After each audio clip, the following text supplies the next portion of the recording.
Okay, let me lower that volume now. So, good evening, good morning, good afternoon, wherever you are, guys. This is Sports Goofs. It's Francisco here with Charles for now. Andrew will be joining us for our second half of the show, or at some point during the middle of the show. Started off a little bit late today, but that's once again my fault. In any case, Charles, how's it going, man? It's going. Best I can say. All right. So nothing spectacular over the past week. Well, nothing I mean, significant in your life or nothing. because I have kind of a double non-sponsor, but I that kind of couples into the week. Technically, I mean, well, I'll give ahead one. The other one I'll save on to is I'm going to the Saints Bucks game on Sunday in Tampa Ooh, to go to Raymond aha. James Stadium, and it's going to be a return from about 14 years ago, because the last time I was there was 2005, I believe, of Saints Bucks, and that's when the Bucks won. At the time, I was just budgeting. I don't really care for either team. I'm just here because my best friend at that time was there, so this is really cool to be here, kind of sensation. So me and my other buddy were going this Sunday because he's a Saints fan, and when we went to New Orleans, he got to see Teddy Bridgewater play, which he was like, "Hey, this is cool, but I want to see Drew Brees because he and I don't believe that Brees is going to retire." So, taking this opportunity to see him live, even though they're going to be without Andreas Pete for 6 weeks, which is very important because that's their starting guard. So we'll see what happens there. But all besides that, can't complain. It's not at that point where we're all work and no play makes Johnny a dull boy. By the way, go see Doctor Sleep, Shining sequel. I haven't seen it. Probably not gonna see it, but hey, I'm just giving recommendations because I heard it's good. But everything besides that's pretty good with me. Alrighty. Okay, yeah, I've been chilling. Been chilling for the past. We're going on our second week now of me chilling, but I'm starting to unchill a bit because I have to be productive at some point with my life, and so hopefully Have you grown the Homer Simpson beard yet? uh yeah, I have, but I'll have to shave it off at some The beard point. of homelessness? Yeah, I'll have to shave it off at some point. Uh, in any case, this is our 42nd episode, and Sweet. stuff continues to happen. So All that's day, every day. great for us. And I mean, just basketball, NBA, college, NHL, football, and even Major League Baseball has dropped some pretty big bombshells over the past week, and they're not even playing right now. So, I don't know where we could start. I mean, there's so many places we could go from here, but I guess we'll start with the NBA. So, Charles, how closely have you been following the seasons thus far? Pretty good. Good enough, I would say, because I will tell everybody, and hopefully people who are out there, and maybe you feel the same way too. Ever since I've started joining the podcast and doing the podcast with you guys, before I used to kind of be the guy who heads out for the first quarter of the season because a lot of things happen that don't matter, especially if it's in, besides football and college football, baseball and basketball, and I would even dare say hockey. I know it's more of your, area than mine. Um, Tends to kind of, slow down in the first quarter of the season. But here in this case, I feel incentivized to always be aware and follow and be the best darn fake real analyst commentators to get paid for. Guys, you got to remember something. People get paid money for being wrong. I'm doing this on my own free time just so I have something to talk about that isn't work related. So as far as I'm concerned, you're welcome, Sports Goofs Universe, All SG right. Nation. You're welcome.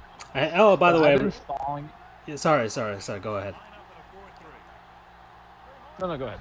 Oh no, I was just saying that the game on the screen for today is good old Madden NFL '08, a game that Charles knows very very well. This is the GameCube version that I have on here, but of course it released on like the 360 and the PS3 and the Wii and the PS2 and the Xbox and Game Boy Advance, the DS, pretty much every system at the time known to man, whether this game was released on. So yeah, and of course, Tennessee Titan on the cover. Vince Young, back when he mattered. The last one. Yeah. Back when he mattered. Back when he wasn't going, broke at trying to create his own Vince Young steakhouse and going to school at the University of Texas. But hopefully something good happens to the guy. He flamed it out real quick. Yeah. Real quick. When he was part of the dream team. How can you be part of a dream team or the dream team when you're the backup? You know that with the Eagles?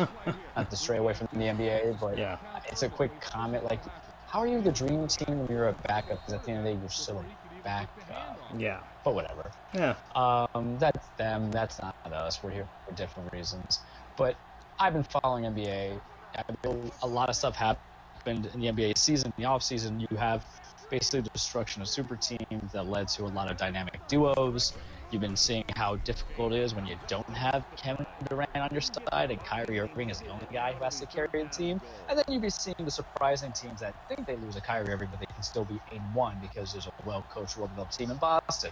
The resurgence of the Lakers, which kind of scares me to say that because as a basketball fan, it feels right when the Lakers are winning, but also feels wrong when the Lakers are winning, given the circumstance they basically dealt with a pouty man-child in Anthony Davis and the way he kind of exited himself out from New Orleans, and also about how the New Orleans Pelicans really are just nothing. It makes me go back to my thing that I was espousing last year. Fire Alvin Gentry, you probably would have kept Anthony Davis. So, it's funny, I mentioned this on one of our watch streams, is that despite, now the NBA is finally, I guess this is probably top to bottom, I would say there's the most parity in the league in a while, because there's so many teams that are kind of bunched up next to each other. Yeah, exactly, next to each other. But it's also funny that in the end, we're back to the Celtics and the Lakers being the top two teams in the league. Like, it just somehow ends up being Amazing. that way. It's historically over the course of the NBA, outside of the dynasty years of the Warriors and the Bulls, and you just eventually you get back to the Lakers and the Celtics being 1 and 2, and maybe even in a crash course collision again for the NBA Finals. Who knows? Who knows what happens over the course of the season? But that's the way it looks like thus far. Both teams are just killing it, and it's so I usually. Since everybody always talks about the top teams, and always talk about the top teams and all that stuff, I look at it from the bottom, because as a Miami Dolphins fan, I always have to look at, and a Marlins fan, I have to look at things from the bottom. So I always take a look at the tankathon, if you will. Tankathon.com, by the way, you want to see some great in-depth coverage of the awfulness of a lot of sports teams. And once again, the New York Knicks are there. They're back at the bottom, and they are a complete mess. And it's unfathomable that they can go this long and still can't figure out what to do with themselves. Now, and I talked about this on a watch stream beforehand. Like, if the New York Knicks could, because right now they're throwing David Fizdale, their head coach, under the bus. The DM, the team president, are throwing him under the bus, and it's not his fault, because those two guys are the ones who gave him that roster. Look, all right, RJ Barrett, rookie, we'll see what happens there. What was their big free agent signing for this year? Julius Randle. They couldn't get Kevin Durant. Traded for Dennis Smith Jr. They couldn't get Kyrie, and they're definitely not going to get anybody in this upcoming offseason, the 2021 offseason, unless something completely turns around, and I don't know, maybe James Nolan sells the team, but he's never going to do that. They can change a whole lot. I mean, things could change, but it's just they can't figure it out, and they don't allow their players to gestate. They don't allow for development, even though the team in Westchester is actually not that bad. But the Knicks are going to find a way to mess it up. And is there a way to fix them? Is there? Yeah. Well, like everything in this world, there's always best case scenario and then better case scenario when you're staring from, when you're looking up in the sky on your back, Francisco, Everything seems big and possible and out of reach, but if you stand up, you learn from there. Motivational 101 from Charles. The best way to do it is, it's very easy to say, hey, we need James Dolan out. We need him to sell the team. But, it doesn't necessarily mean anything. I'll give you an example. The Brooklyn Nets. When Prokhorov came in and bought it out, they spent all this money. Then they realized they spent too much money. They blew it up, and Brooklyn was a laughing joke coming into it. What you need to do is actually hire real management, because this does not date back to just Steve Mills. Steve Mills is an idiot. There's no nice way of saying it. Sue me for slander, Steve. I don't care. Or I don't even know his name, Steve Mills. But Mills, that's all I name. Mills, that's all I'm going to tell you. You're basically cereal pal, but you're not the good kind, the dollar value kind. He's trying to ruin Fizdale and sabotage her. But these are all the guys he signed up for. Fizz, a Heat loyalist, mind you. So I'm going to defend our boy here. Right. He's passionate. He's kind of pig-headed. That's what has screwed him over a little bit in Memphis. Yeah. But he came to New York on the basis that he wanted to coach Kristaps Porzingis. And then the Knicks, whether it was because Porzingis had that sexual assault lawsuit coming on that he wasn't told of, and they're like, let's get rid of this problem, or because they just don't want to deal with his Lithuanian brother agent or whatever the hell Kristaps is, just shipped him out halfway through the season. Or not even that, he wasn't even playing, right? Because his knee was gone. So, Fizdale comes on the allure of actually playing with a possible superstar who's actually doing pretty well in Dallas. Yeah. And now he's just left with all this talent. Their best scorer is Marcus Morris Sr. That's right. The third most famous Morris brother. On top of that being Zach Morris, who played Brother Bell. And then his brother,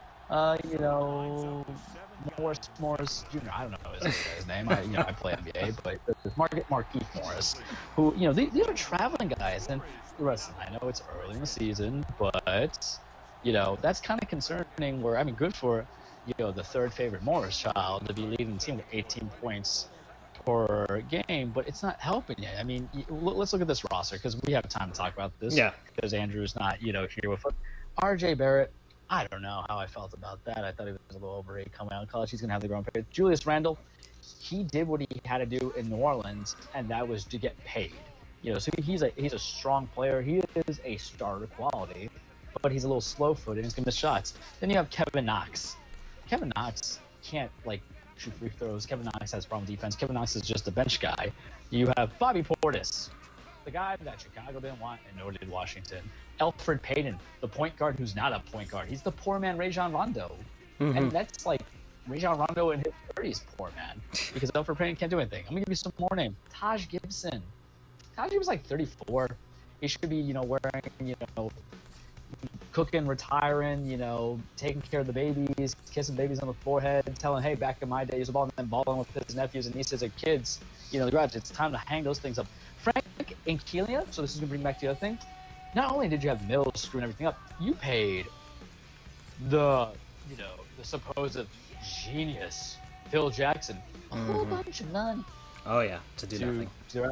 So basically, George Costanza's way through the Knicks. Pretty much. He Costanza it hard. So Frank Ntilikina, because I can't say his name because, French, and I butcher everything. I even butcher my own last name, Cork, guys. He barely sees some time, 24 minutes. This was the first rounder. So for those who don't follow basketball, you could be a first-round pick, but if you're not a lottery pick, really 1 through 12, it really don't matter. But he was a lower end, if I remember correctly, but he was a miss, right? Or I don't know if he was a low end, but he was a miss. Third year in the league, games played 10, games played 5 points, only 3 assists, or close to 3 assists, only close to 2.5 rebounds. So what that really means, if you're a guard, you're either the shooting guard, you're either the everything kind of guard distributing stuff, or you're just the guy with the handles. And he's none of the above. And then Wayne Ellington, because he went for the money as opposed to everything. And then Dennis Smith Jr., who I don't know if he's injured or just in a bad way of things, but this was the guy who was loved in Dallas. He was the prize pig in the Kristaps Porzingis trade, and nothing come out of it. You can't win with that team. And so this is all on management. They craft the roster. This kind of makes sense why certain coaches for a while were trying to be their own GMs or vice presidents, a la Doc Rivers. Because they want to at least construct somebody that the Larry Brown, the people who know how to at least construct them. And I was wrong. Frank Ntilikina was a 8th pick, so he was a lottery pick in 2017. So who no doctor. You know what? You're a doctor. You're a doctor down like Juarez, Mexico, where I'm getting implants, but they're really just like malfunctioning. I mean, how dare you, sir?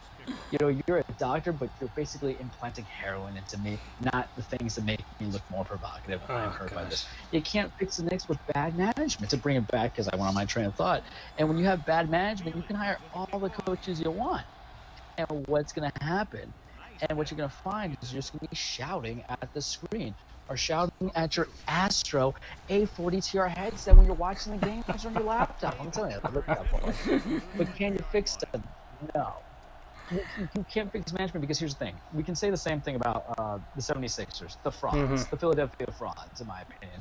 But at least they kept Brett Brown, and they at least tried to give him players that he can work with. Because we can both agree, aside from the lottery picks that they trade away, which was almost all, aside from Simmons and Embiid, they at least developed the team. Right. You know what kind of management? Management actually produces wins and seasons and can go through the rough patch of a couple losing seasons and not have their coach fired from the owner. Teams that are about the winning culture see the big picture, such as the Miami Heat. Yep. It's segued into it. Oh yeah, no. The Heat have started off pretty well, and this is once again going back to the overall conversation of tanking in sports, because that's what the Knicks have been trying to do, but it doesn't work if you don't have guys that can sufficiently scout for players, guys who can't make good signings, good trades. None of it. You're still going to be spinning your wheels because the frickin' you're still gonna be spinning your wheels because you still don't have a tire with traction, like that's what's going on right now. The Knicks have no traction whatsoever because they can't get a guy in there who can push them forward and make the good decisions and tell James Dolan, you know what, go F yourself. It's funny that the New York Knicks and hey Andrew, how's it going, man? Pop in whenever you can, man. The New York Knicks are owned by the same MSG whatever, but New York Rangers. New York Rangers over the last few seasons so far, the season they're so. They've been a model hockey organization, yet the New York Knicks are the complete opposite. The New York Rangers actually tried to tank at one point, but hockey is just so different with the makeup and all that stuff, the players and just the way the game is, that they lucked out and had competitive teams. They're like, oh, let's just roll with this instead of tanking, and that's what good teams do as well. The New York Rangers are retooling and rebuilding on the fly. The Boston Bruins have did it. The Miami Heat have done it. Plenty of NFL teams are the New England Patriots are the perfect example of all this, and yet the New York Knicks are in such shambles they can't even attract a superstar. And they can't do it. They cannot attract a superstar. It's because the superstars know they're just gonna bungle it. They're gonna mess it up. So. To jump on something too that you mentioned, go ahead. Oh, sorry, no, go ahead. Just to add on to it, small market teams are draft picks and building within, because you mentioned relaunch, because that's what Milwaukee did. Yeah. Giannis wasn't a lottery pick. I think he fell on a bin, but they kept the consistency. They fired a couple of coaches. Let's be real, they did. They fired Jason Kidd, the guy before Jason Kidd, which was Scott. And then, who they have now is Budenholzer, which was the right guy. And they went all in on management, they've now developed the talent. They signed the talent. A lot of them, they trade for Bledsoe. They got the other couple of guys that came in there. Or Eric Bledsoe, not Drew Bledsoe.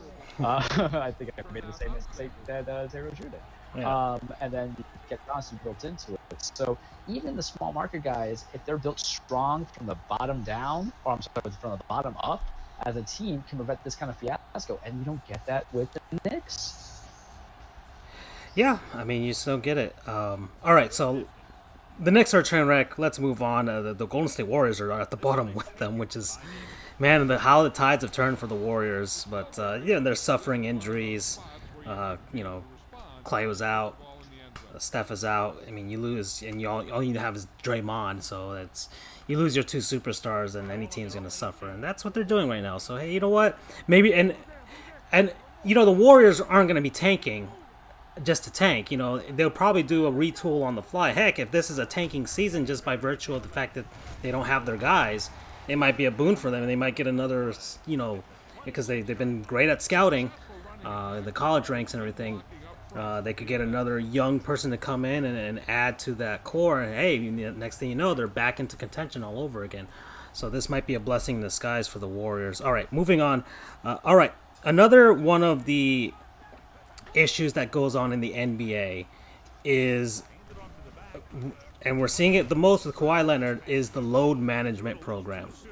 So Kawhi Leonard, 82-game season, and this will roll into my next argument as to the length of the NBA season and the NHL season and Major League Baseball season. 82-game season, and Kawhi officially, I guess, is going to be sitting out for probably like 22 of those games. So that's about, I don't know, a couple games every 20 games, or every 10 games. So Kawhi is under this load management program. The Heat did it with Dwayne Wade only out of necessity because he was falling apart, and really it extended his career. But Kawhi is doing it so that he can be fresh and ready for the playoffs. And the proof is in the pudding. The Toronto Raptors did it last season with them, and they won the NBA championship. Asterisk all you want as to how the Warriors were injured and all that stuff. Who cares? It still worked.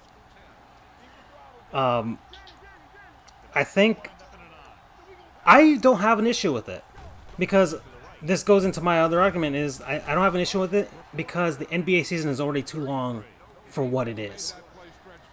So I have no issue with Kawhi doing it. I have no issue with other players doing it. Yes, there's the other side of the argument saying, well, that's not fair to the fans who go and pay tickets and the people who sit down and watch the games on TV. But I still don't. You want to see those guys in the most important moments in the regular season. So who cares if Kawhi Leonard decides to sit out a game against the New York Knicks at Madison Square Garden? You know what, Madison Square MSG fans, New York fans that you went over there. First off, what are you doing at the Knicks game? Because you guys should be voting with your wallets as to the change the team needs to make. If you guys actually didn't show up for a game, maybe they would actually do something about it. And there's no reason for Kawhi to be out there wasting his time, putting himself out in danger of getting injured against an awful Knicks team in a regular season game that ultimately won't affect too much of the position that the Clippers are going to be in, because they'll most likely get into the playoffs this season. And they'll have Paul George and all that stuff. They can alternate Paul George and Kawhi Leonard. Either way, they're going to have a superstar on the floor. I don't see an issue with it. I think it's great for the longevity of the players. I think it's great for the league in the long run, because you're going to have those guys in the most important moments for the playoffs, for marquee matchups against the better teams in the league. And those games are the ones that are nationally televised. That's why I have no issue with Kawhi doing this. And I think hopefully the NBA seriously looks at shortening the season.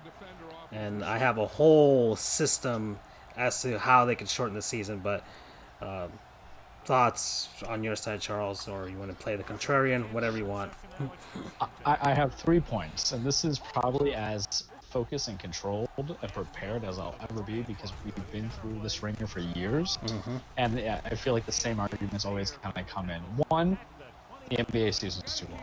Yes. As is NHL, as is MLB. Right. Football is the only one, and that's by like a hair away of it being too long. Mm-hmm. I still think we should really kind of do away with the 2 preseasons, just so I can get my football sooner than later. Right. You know, I'm perfectly fine with football actually beginning in August, halfway through August, because as us sports fans, it's kind of tough to do a show and find stuff to talk about when it's solely just about baseball. We survived the summer, you guys. Yeah. But damn it, it would be a lot easier if we were just 2 weeks in August. Plus, there wouldn't be any crossovers, because you got to think, you know, we have playoffs, but then we have college. Well, college football doesn't play. So we got playoffs, we got basketball. I like majority of the sports. I want to see almost all the majority of sports because sometimes I'll go to the bar to watch this game and then I'm stuck watching a crappy game and something else better is happening. And I'm like, I'm not like the person who, I'll just watch the TV, but I know who won. I don't care. Why? That's like go see a movie where I know the ending. Sure, it's Academy Award winning, but whatever. So that's point number one. Point number two, I don't care about, fans. Terrible to say. Oh, it's not fair to people playing it because I've gone to sports games where the guys I wanted to see. I went to two football games 2 years ago where my Tennessee Titans were playing the Miami Dolphins. Did you think I got to see Marcus Mariota be a quarterback? No, I got to see Matt Castle. I went to see the Bucks versus the Dolphins. Do you think I got to see, Jameis Winston? No, he was interested. I got the Fitzpatrick. Do you think that, I got anything to do when I went to New Orleans to see Drew Brees? No, I got Teddy Bridgewater. So it doesn't really matter to the fans because it's not fair tickets. You're buying your tickets in advance. If you're buying it last minute, you know who's playing, so let them sit. And the third thing that's most importantly, if they're really resting a player, it's because they're injured or they're on the cusp of injury. Right. If I work out 3 days in a row, and let me give you guys my workout schedule because I'm vain. I like to pump myself up here. I always do whatever lifting I do for an hour, and I try to do between 35 or 48 minutes of cardio, treadmill, whatever, so I can burn some calories there. So guess what happens? My body gets worn out. My knee gets stiff. I've hurt my leg. I hurt my leg back in March. I had to wear I had to go to PT and I had to wear brace. There was a joke on sports radio because they were talking about the Kawhi thing with Ira Winderman, who was the Miami Heat's beat writer for Sun Sentinel, and he was saying, well, you can't really judge the pain that a player is having, and every player in every sport can just say that they have tendonitis, because every player in every sport probably does have tendonitis, and most human beings have tendonitis, so you can just say that. Sorry, go on. No, but the point is proven because who's the one calling a skeptic, though? The analyst, the commentator, is you don't know what the player's body is feeling. And here's the thing. The one thing you guys know about me, I never like telling a player what to do with their body or how they feel or making them play. That's the reason why Matt Stafford's in problems because contrary to what Matt Patricia wants to say, apparently the dude's been playing with broken bones since the end of last season. Yeah. That's a terrible sensation. Yeah. And great on him. If he's literally had broken bones in his back for like half a season basically and then some without proper recovery, he's been playing astounding. Just go, I'm just the most terrible human being when I pull my neck a little bit from having bad form on a deadlift. I couldn't imagine what the guy is. So who am I? If the guy says, Coach, I'm not feeling it, and it's not a Deion Waiters fiasco, or even better, it's not the Anthony Davis. We know you're not really injured, but the Pelicans still have to play for 20 minutes, or else the NBA PA is going to be involved. Mm-hmm. I'm not necessarily, going to hate on people because, guys, basketball is basketball for all intents and purposes is still a contact sport. You go out there on the hardwood floor, you're rebounding, you're connecting with knees, you're running at full speed, you're twisting ankles, you got sprains. It is one of those sports where a tweak is more devastating to the player because of the nature of that sport than football, than baseball. Actually, and even this going towards this point here. Keith Yandel, who is a defenseman for the Florida Panthers, was talking about how he played basketball and he actually in some of his stops because he's played for the New York Rangers. He's talked to NBA players like on the Knicks and stuff like that, and he has so much respect for what they do. And they actually asked him the question about the Kawhi Leonard load management program, and he's like, "Look, those guys. First off, they're super tall." So that it's not very easy for them to move around and everything, and they're jumping around and they're moving and they're doing quick turns and all that stuff. Like for him, it's like I'm amazed that they're even standing up after all of that. And you see that they use the same facilities as the Knicks when he was playing for the New York Rangers. He's like I'm amazed that they can do what they're doing to their bodies especially their knees.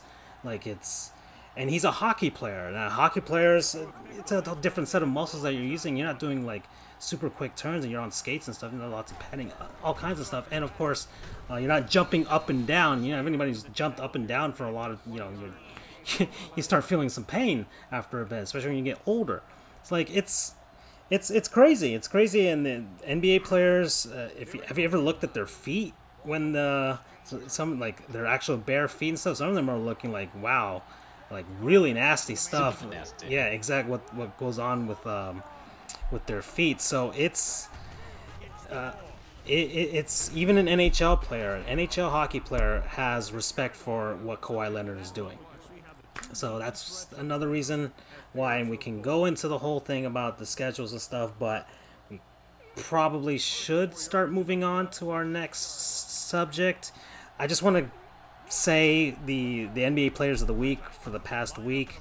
Pascal Siakam of the Toronto Raptors has won the Player of the Week for the second in his career. The Raptors are 3-0. He averaged 33.3 points, 11.3 rebounds, and he shot 51.5% from the field. And he had a 44-point game against the New Orleans Pelicans, who have like the worst defensive rating in the NBA right now. So a lot of teams are going to be Gentry's trash. Yes. So, and then finally, for the Houston Rockets, James Harden, 23rd in his career, 40.7 points, averaging 43% from three, 9.3 assists and 8 rebounds, and the Rockets went 3-0 in that time span. So those are our players of the week. Pascal Siakam taking the torch from Kawhi up in Toronto. And Kawhi Leonard returned to Toronto, got his ring, and all the feels from Canada on that. And all right, so and I guess we can go to the NFL. So let's since we have it on here on the screen here, and we have look at the running backs in this game: Lendale White and freaking that boy was big. and Ronnie Brown. Sheesh. All right, week 10. So I'll start with the tanking teams because once again I look at things from the bottom up. There was a tank bowl. The New York Giants versus the New York Jets. Somebody had to win that game, and it would have been funny if it ended up in a tie, but then I don't know what to believe now. Also, and this victory somehow solidified Adam Gase's job, which is really, really funny. So thank you, New York Jets, for once again being a dumpster fire along with the New York Knicks. Thank you very much for that. Saquon Barkley only had 1 rush yard on 10-plus carries in that game. So... and the Giants are tanking despite their intentions. Really, I don't think they were intending to tank this season, but lo and behold, they're in that race. I don't know if better if they do, right? Yeah. So that's that game. I don't know if you have any thoughts from it, but we can move on to the other tanking teams. One thing I will say about the Jets, and I'll say about the Giants, when it comes to tanking and what to expect to tank, what not to expect to tank. Mm-hmm. Jets, I don't think expected to tank. I think completely the Giants expected to tank because they had no defense and they knew they were going to win the shootout. So what happens when they've done like little things mid-season to better their chances to either strengthen their position, but if they tank, then maybe they re-sign Leonard Williams, who compared with the Lawrence kid, who's their first-round draft pick, and then a couple other star players in the draft. Because here's the thing: if you are in the top 5 of the NFL. In their whole draft, you have the ability to get a very, very good defensive stud because we're typically the guys in the top 5 trying to get quarterbacks. Right. So the Giants are in especially the this position season. Is better because exactly they can get the electric guy, the electric linebacker, the electric. Yet the guys they've gotten are a little bit on the back end of the draft. You know, we all aspire to want to have. My God, Nick Bosa is so good, but he's on the winning side. We're talking about losers. And for the Jets, I think it's just Christopher Johnson, who is now handling it since Woody Johnson is like the ambassador for some reason. What he's going to do, trying to get Peter Pan to wear a Jet shirt? Don't ask me about it. Okay. Over to England or what have you. It's weird. Don't ask. Well, ask, please ask away.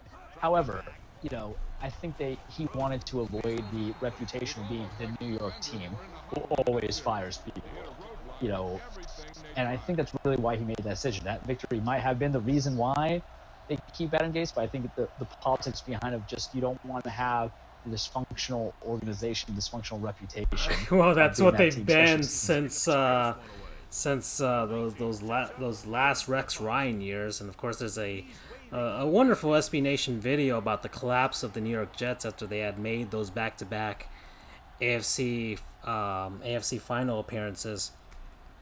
Okay,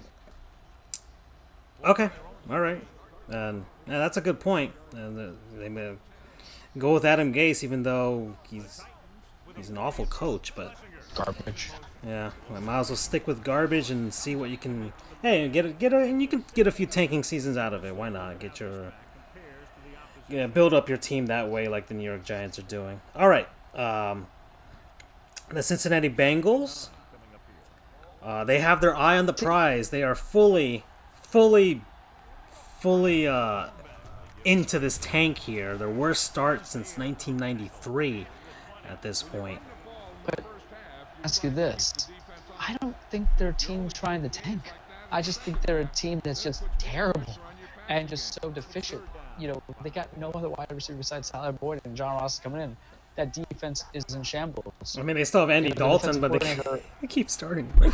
But they're playing. Well, at some given point, you drafted, Finley in the 4th round. Right. You got to see what you got here. Joe Mixon, you know what Joe Mixon is? Joe Mixon's trade bait, buddy. That's what he is. You already signed Gio Bernard for like an extension. You could trade him away too. Part of the whole rebuild is to take away star players to get more assets. I think Joe Mixon gets you a couple second round. I don't know about first because who would want to give away a first rounder at this bearing for a guy? But he could be that, the quantifiable talent that a team needs. Getting a second rounder is just as much as getting a first round, depending on the situation. Right. All right. And Lamar. Okay. Takeaways from this game: Lamar Jackson. There was that wonderful video of John Harbaugh just sitting there with them. It's like, you're changing the game. You're changing the game. So, is he the evolution of? Because we had Michael Vick, and everybody thought, okay, he's going to change the game and all that stuff, and then dogfighting, blah blah blah blah blah. Is he the evolution of Michael Vick, like the quarterback that can kind of do it all, or is it just that the Ravens have just perfectly constructed their team around him? You can never say that you're the evolution of Michael Vick because, Michael Vick was never on Lamar Jackson's level. Mm-hmm. I said it. Vick, okay. what was his claim to fame? Like 1 or 2 playoff appearances. Wasn't as accurate to it. Look, Lamar, I'm not praising him. He has some difficulties. He's a little bit erratic, but he's not a guy. He hasn't been injured yet because remember that happened a couple times. Broke his leg after 1 season. Right. And then everything else. We just want to say Vic, why? Young black athletic quarterback. We love comparisons because it's so simple to make comparisons as opposed to actually, digress, and break down people's games. He's a fast-acting guy. But I think that Lamar's a lot more talented. Even Vic said coming out that Lamar was better than him. He was, he wasn't a Heisman winner in a small school for a reason. Well, Louisville's not a small school, but compared to some of the other past Heisman winners or maybe future Heisman winners, looking at you, Joe Burrow, Lamar just, look, a lot of the games he's doing those multi-touchdown passes, because they're bad teams, Dolphins and Zona. I think Zona, or the Bengals. However, what I will say, this is not really talking about an evolution of who is what as a player. It's about why you need to come away when you draft these guys, get away from the philosophy that you want to install as a coordinator and a coach, and just get the coordinator to maximize the system for that team. Mm-hmm. That's why Greg Roman, I bang my head against the wall wondering why he has not had the head coach position yet. He did it in San Francisco, Colin Kaepernick. Got you to Super Bowl. He's doing it in Baltimore right now. And you feel like kind of like a Super Bowl favorite for the AFC. This is more about not just hiring the right coordinator, but it's the evolution. I'll say it's the evolution of coaches taking their ego aside. Because what I've kind of been hating this season is these offensive coaches who have been promoted, and they just go straight up super conservative. Mm-hmm. Vic Fangio, granted, he doesn't have a lot of the working parts, but I digress, because whatever. You have Fangio doing this, then you have everybody who's a defensive coordinator. We're going to run the ball. We're going to ball. It's really kind of hard to win when you're just all you do is you build the running ball. You just want reliable pass catchers. You got nothing to come out of. Granted, the flip side to that coin is you have offensive coaches who don't understand what a defense is, but it's about finding the right fit. So whatever success Baltimore has is straightly because Harbaugh is just straight up G. No way to say it but that. And also because they got a straight up super G in Lamar Jackson, who beat Bill Belichick and whooped that a little bit. Yeah. And that's great. Who's not throwing a lot of picks. They don't have the best receiving talent. I think that's what people forget. Willie Snead and Marquise Brown is still kind of hot and cold. He's a speedster. So he's not turning ball over. They're utilizing Hayden Hurst and Mark Andrews very well. Or Max Andrews. I think it's Mark Andrews. And Mark Ingram's just there for a cup of coffee because he's not even your number one running back. Because Lamar is your number one running back. He is your everything guy. It reminds me of Cam won his MVP season in 2015. Mm-hmm. Minus Christian McCaffrey. No. But you know what? Good on them for getting it. All right. Okay. So, yeah, I mean, the guy is changing the game, that's for sure. Or the Ravens are changing the way of constructing a team and coaching a team. Was John Harbaugh's doing it. So, and he's already been to a Super Bowl and won. So there's some clout there to notice. All right. Another game here. The Miami Dolphins are they're on a 2-game winning streak. Al Davis has said, just win, baby. Oh boy, they are, and I think they're about to give Colin Kaepernick a tryout, which is I have no idea. Things are happening. The Dolphins, I don't know what they're. Look, I was actually happy that they won because I looked at that game I watched pretty much the whole game against the Colts, and it seemed to me that the Colts didn't want it enough for that game, because most of the time the Dolphins, they had a first half lead, and usually teams, same thing happened with the Cowboys, same thing happened with a bunch of other teams. They wake up, they're like, guys, we're losing to the Dolphins. That's probably the only thing the coach has to say to them during the half. We're losing to the Dolphins. But the Colts came out and they kept playing the same way. In fact, the Dolphins, they smelled blood. They're not sharks, but they are dolphins, and they went for it and they won. They won the game. And first, Adam Vinatieri missed an extra point, so he should just be put out to pasture at this point. Trash. Yes, it's time. It is time, Adam. The Colts should just as urinating tree has done in his videos. He's like, Johnny, get the gun. Just take him out back and put a bullet through him, Old Yeller style. Brian Hoyer, who the Colts' third quarterback so far. I mean, second quarterback if you want to say. Technically, he's the backup. Yeah, he's the backup. Right, technically he's the backup, but Andrew Luck and then Brissett, and then Hoyer has lost 10 starts in a row. So that's cause for concern. The Colts games so far this season, every single one of them has been decided by one possession, so they've been skating by to let's see, I think Andrew's trying to get in on us, so I'll try and bring him on in here. Hooray. Give us 1 second, folks. And this is the first Dolphins win against the Colts since 2013. Look, a lot of Dolphins fans are angry because the tank is ruined. Now, that's not completely true. They still have 2 wins. They're still in the thick of things. They're still fourth. They still have the 4th pick at this point if the season were to end today, according to Tankathon. So it's not all is lost.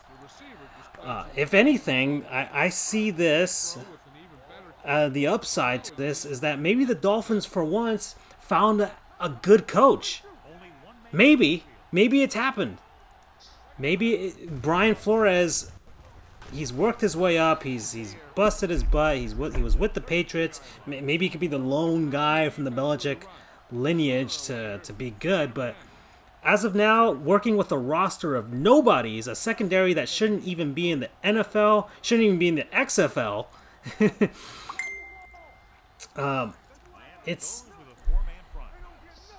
I'm very happy for him.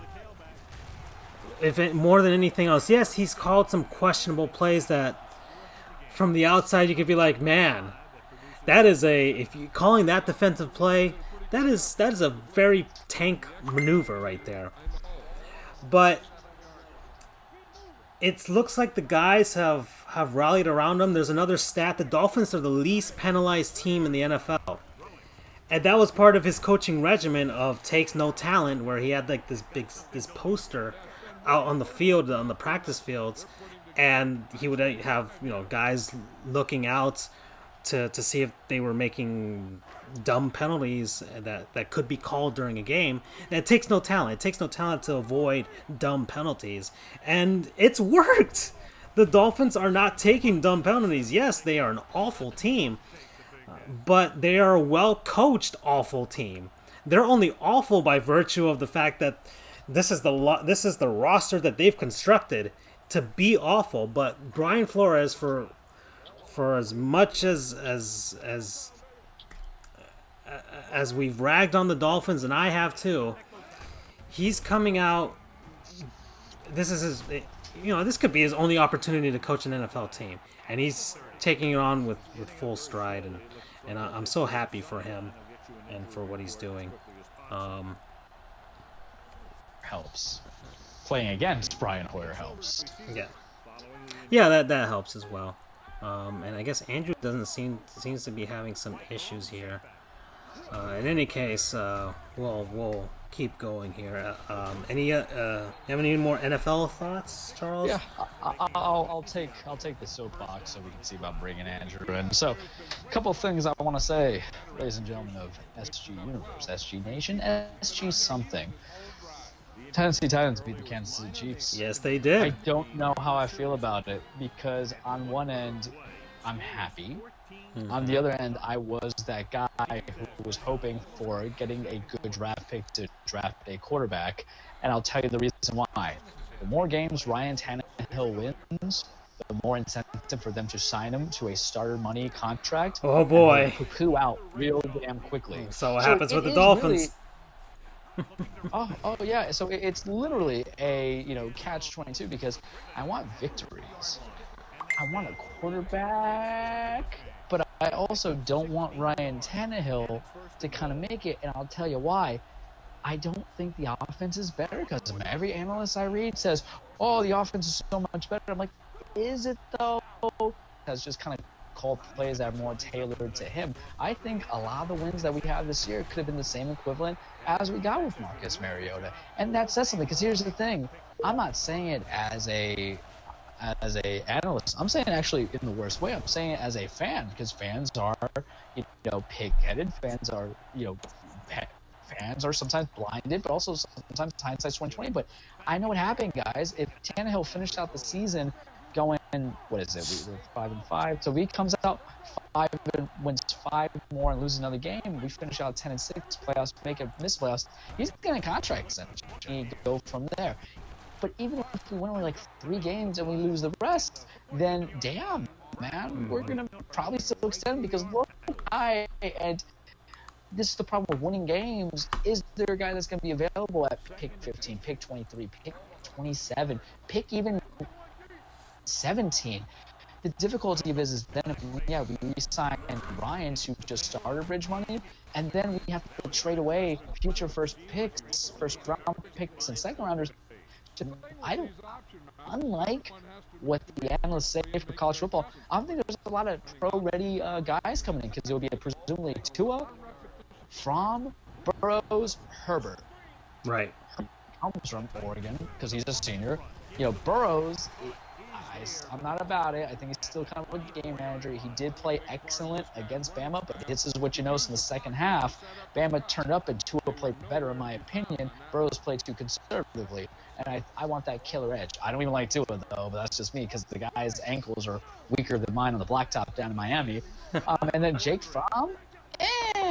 So that's the problem. And then one other thing I would talk about, y'all gotta watch out for Minnesota Vikings. Everybody talks smack about Kirk Cousins. Everybody goes and says, yeah, everybody goes and says that he doesn't have a prime time record. You were comparing what he has now in Minnesota to the crap that he had in Washington. And here's my thoughts about records on playing in prime time games against winning teams.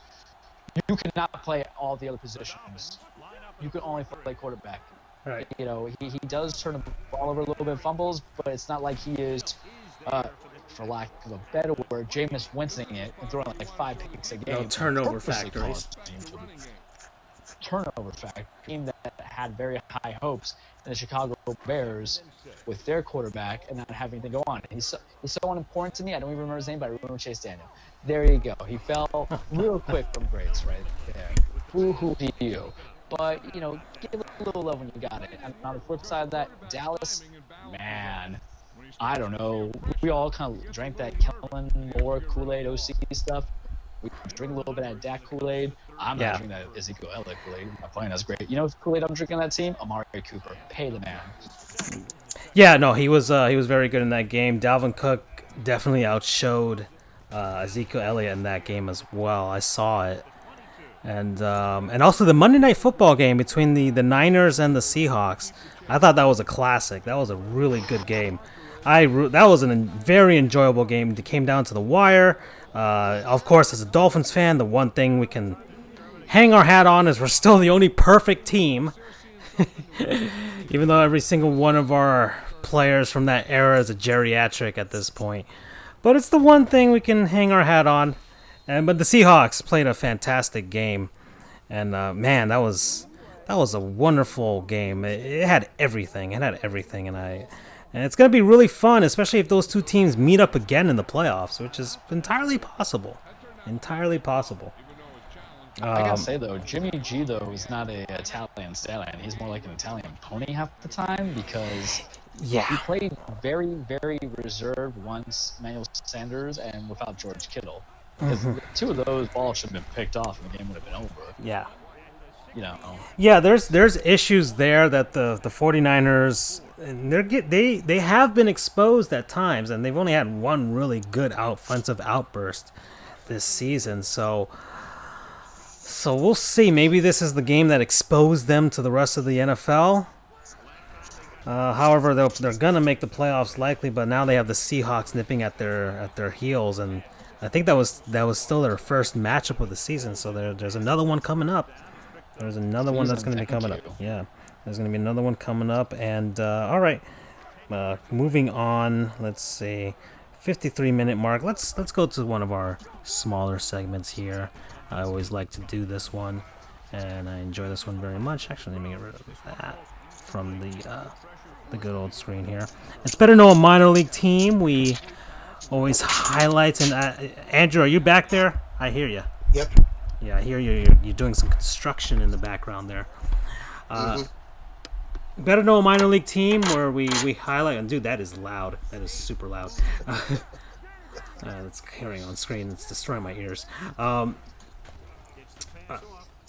What was it? Oh yeah, better know a minor league team. We highlight all the millions of minor league teams in football. Well, actually, not football. Baseball, basketball, and hockey. We might have to do it for football when the XFL comes along, even though they're not going to say they're a minor league team or a minor league. Anyways, the team that I'm highlighting today are the Charlotte Checkers. So the Charlotte Checkers, they are an American Hockey League team based out of Charlotte, North Carolina. They currently play at what is called the Bojangles Coliseum. Out in, I don't know if you've been to a Bojangles. Any of you guys been to Bojangles? I only had it once, and it's pretty all right. I liked it. I enjoyed it. I have not been to a Bojangles. I went to a chicken place, right? Yeah, they're kind of like another, I guess you would say another kind of KFC, Popeyes type of place. Maybe equivalent to it, but I had breakfast at their, I forgot which airport it was at. It's probably in Charlotte. It was probably in Charlotte, actually. That was all right. Not lighting up the world or anything, but it was all right. Anyways, Charlotte Checkers. This team was established At least this version of the team was established in 1990. They were formerly the Capital District Islanders that played out in Troy, New York. Then, in 1993, they moved to Albany, and they became the Albany River Rats in Albany, New York, until 2010, when they were bought and sold to a group out in Charlotte to become the brand new iteration of the Charlotte Checkers. They play in the Atlantic Division in the Eastern Conference. They are an affiliate of the Carolina Hurricanes, which makes total and complete sense because the Hurricanes play out in Raleigh, North Carolina. They share the arena with NC State, and their lower affiliate for the Checkers are the Greenville Swamp Rabbits, which is a fantastic name for a team. They only have one championship, and the reason I highlight this is because they are defending Calder Cup champion. That's the championship for the American Hockey League. Notable alumni Zach Boychuk, who is a follower of Sports Goofs, by the way, on our Twitter channel. Yes, former. Awesome. He's currently not. I love you, Zach. You're our boy. Yeah. He's currently a free agent in the NHL, so hopefully somebody picks him up. Other notable alumni: Justin Falk and Victor Rask, both young, prominent players on the Carolina Hurricanes as of now. Those bunch of jerks. They play at the Bojangles Coliseum, which opened in 1955 and currently has an 8,600 capacity for the arena. This is the third version of the Charlotte Checkers. The first one played from 1956 until 1977, playing in the Eastern Hockey League and then transitioning to the Southern Hockey League. Then the second iteration began in 1993, and they played until 2010, and they were a part of the ECHL. And then when this current ownership group bought up the Albany River Rats, they also bought the rights to the Checkers name and moved them up a level to the American Hockey League. They used to play, and it's funny, the Bojangles Coliseum was the home of those original Checkers and the second version of the Checkers. So from 1956 until 2010, they played at this arena for the longest time. And then this new team came up and played at the Time Warner Arena, which is where the Charlotte Hornets currently play. But to have better control of the schedule and revenue and all that stuff, the ownership decided, let's move back to our old barn in the Bojangles Coliseum, and that's where they've been since, I think, the last 2 or 3 seasons. So very deep history for a Southern hockey team out in Charlotte, but they've kept that name and they've kept it going here. That Checkers name for, I would say, since 1956. Actually, well, really, it's continuously since 1983, but it's a pretty cool thing to see a Southern professional hockey team do that for so long. You don't see many of those in the South, and well, now we're starting to see it with the Panthers and the Lightning and the Predators and the Stars, all these teams that have moved to the South in the NHL, and it's because of teams like the Charlotte Checkers that we have some sort of semblance of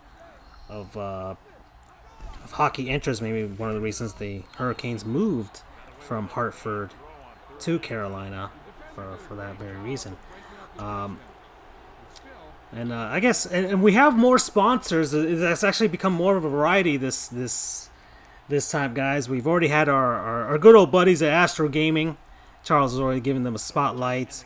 Everspace 2 is also one that we've had tonight, and now we have Fade to Silence, which is a single-player and co-op survival adventure set in a post-apocalyptic world that is frozen in eternal winter.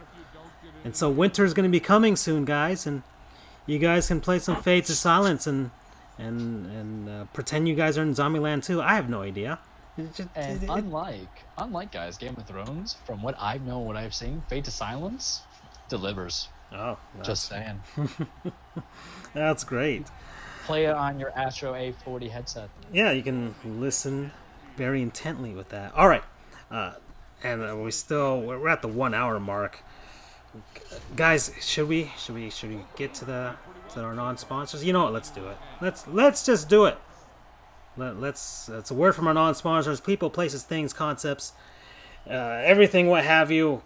We give them a shout out. It's not just about the guys that do pay us. It's also about the people that don't. So guys, I started it last week. Don't know what you guys want to do for the order. Who wants to go first? I'll go first this time. Alrighty, Andrew, you are up to bat. All right, my non-sponsor this week is Kleenex. Yeah.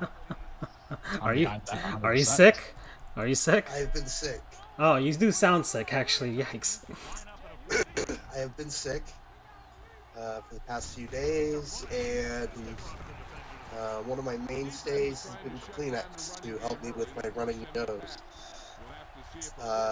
Also, a side shout out to Ludens and their throat lozenges.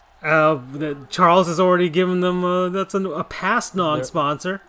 Oh, It's a really? miracle worker. Yes. Yeah, Yes. It you is know a why? miracle Because worker. you took my advice from our non-sponsorship. It's people help. Goofs It helping works, goofs, you people. guys. It works. So Ludens, listen. And it tastes better than candy.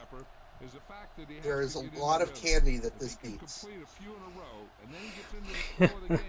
That's great. It's true. No, I'm just happy that we had a callback to a non-sponsor from old, of the past, and it's working. It's working. So maybe Kleenex, subconsciously you remembered it, and thus you used it. maybe. So yes, my primary non-sponsor this week is Kleenex for helping me be a little bit less runny nose. What's a keyword? Massive emissions. Genericized product. Because it's technically called tissue or whatever, but everyone calls whatever brand, they call it Kleenex. So Is it really genericized- Kleenex that you've been using, or has it just been generic? It is actually brand Kleenex. Oh, okay. Well then. Alrighty. Genericized product name? I guess it's okay. Genericized product. Okay. Alright. I guess I'll go next. Guys, my non-sponsor is the Sonic the Hedgehog movie.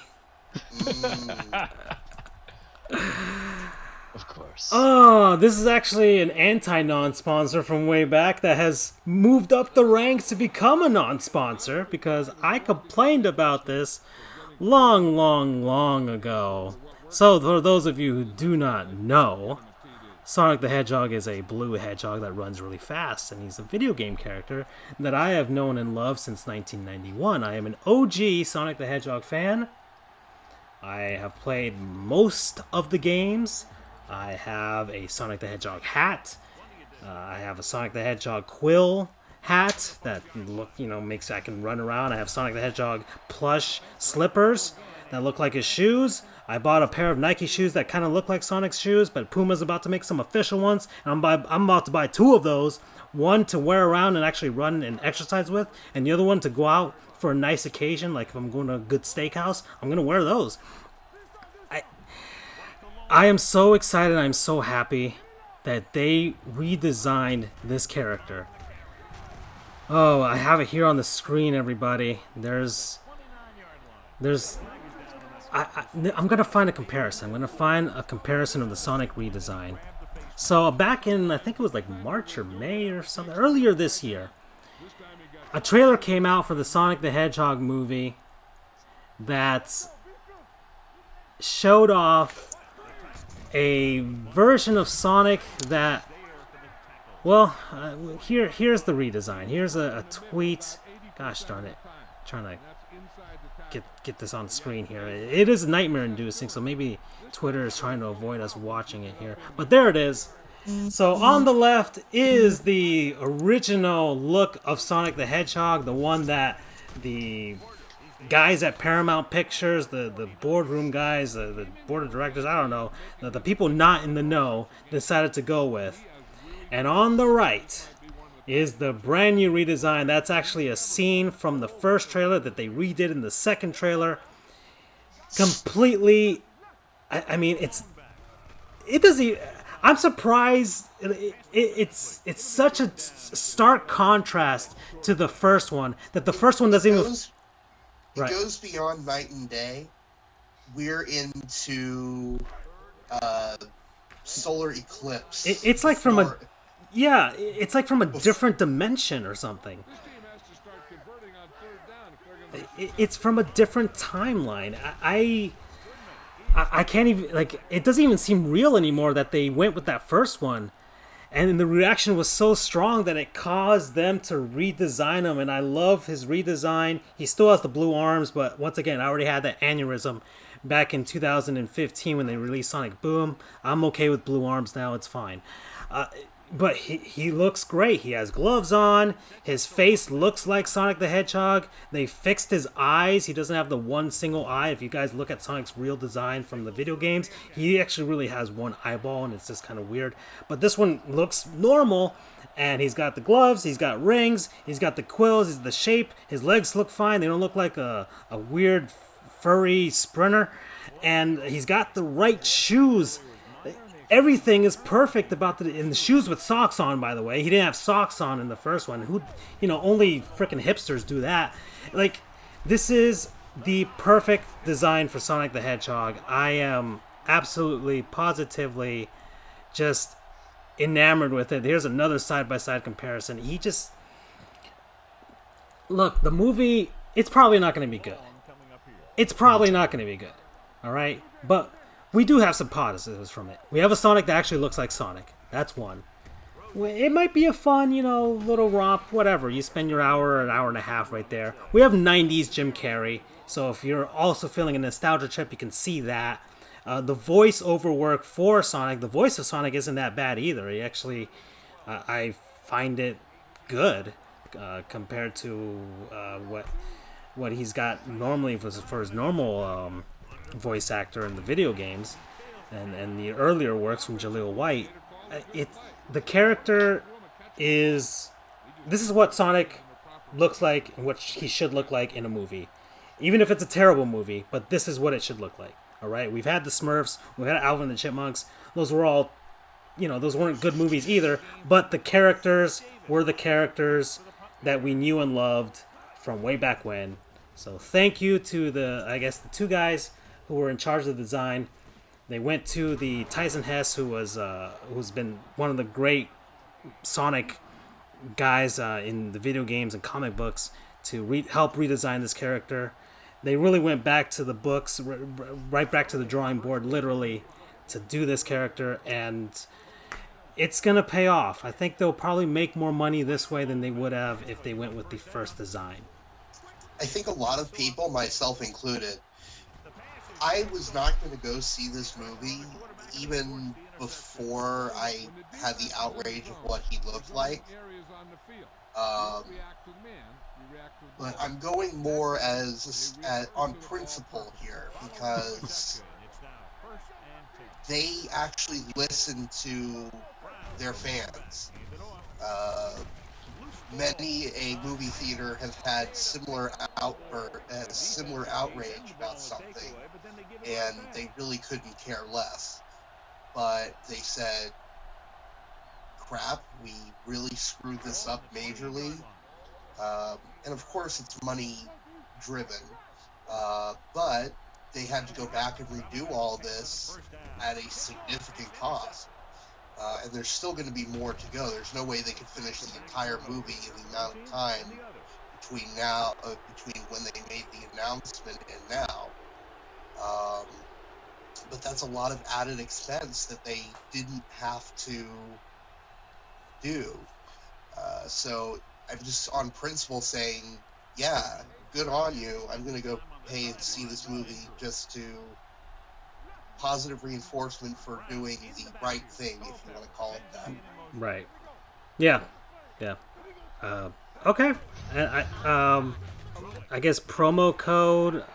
The only person that doesn't like that they did redesign him is Jim Carrey, and it is more for him out of principle than the character looks better. It's just like, film is an art. We shouldn't curtail to the whims of fans. But argument back to Jim Carrey. Listen, Jim, you're like 60 years old. I don't know how old he is now. So this isn't for you, and this isn't a movie made for the sake of art. This is a movie made to be a cash cow. You have a character that appeals to. They're trying to make him appeal to kids. That old design was not going to appeal to kids. Okay, he's 57. Thanks, Charles. It's not going to appeal to kids, and the kids that grew up with this character are now adults with kids, and they're going to pay money to go with their kids to see this hedgehog. Even if they're not fans of him now, maybe they were fans of him back then, and they grew up and all stuff and didn't stick with him, or they've been lifelong fans like me. Either way, you're going to get more people to see this than they would have if it had released on the original date, which I think was November 8th. It was supposed to release this year. People would not have gone to see this movie.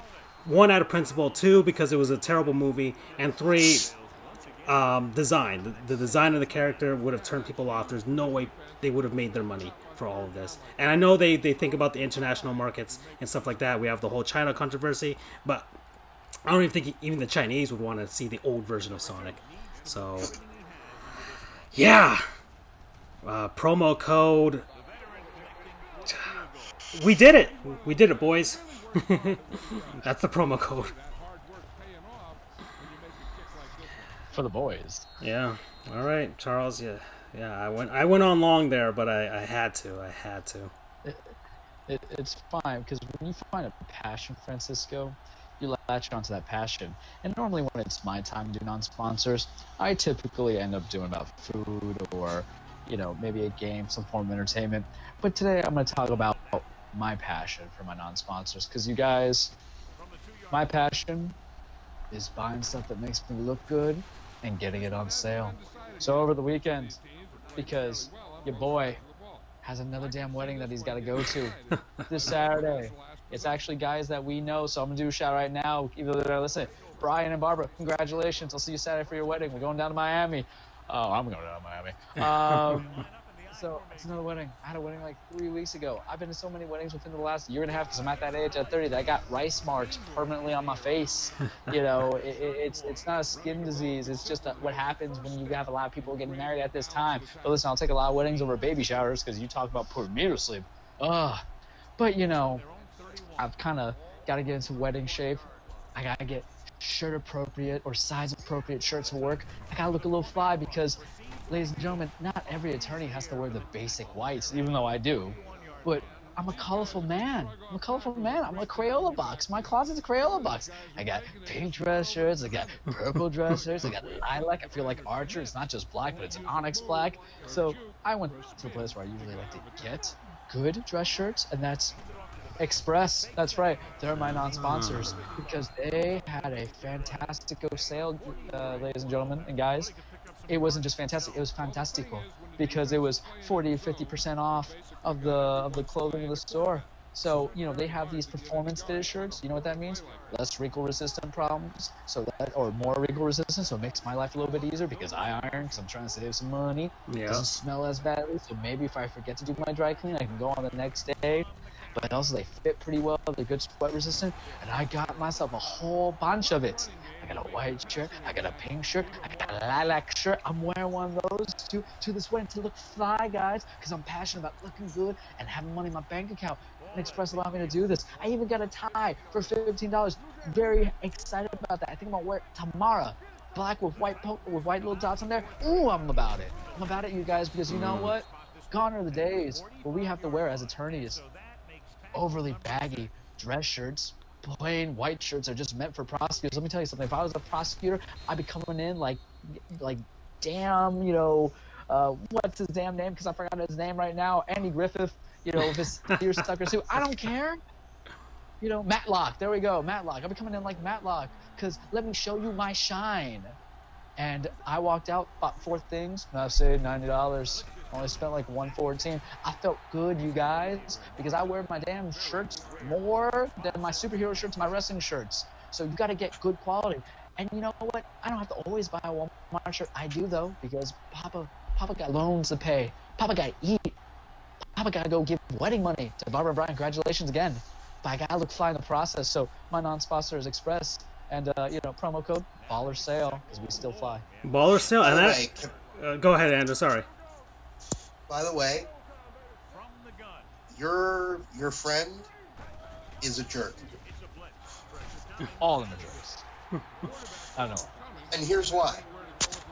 Fall weddings should be illegal. Whoa. Alrighty. Controversy right now. Oh boy. Listen, but okay, we're going on this. Andrew, we live in Florida. I'll take this weather over the dang June wedding that I've gone to. Please. I'm not saying.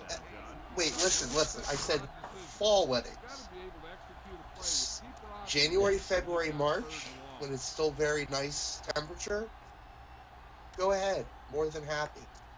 You can't interrupt college football season, ladies and gentlemen. You can't do it. Oh, it's not nice. It's not fair. As people are going to be, talking about their love, I'm going to be talking about myself about the love of the Heisman game at 2 p.m. looking at my phone in church. I have to ask, Andrew, is there a Reddit CFB thread about this? Yes, there's actually a product you can buy from the RCFB store that says End Fall Weddings. Oh, God. It is...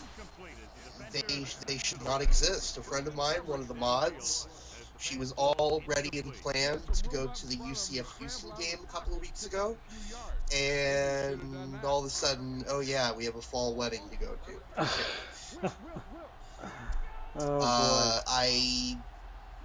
A friend of mine back in 2013, I had to compromise, and I missed their wedding, but went to their reception because UCF was playing 6th ranked South Carolina. Oh boy. I should not have been. You should not put someone in that predicament. That is not a nice thing to do. That is not a friend.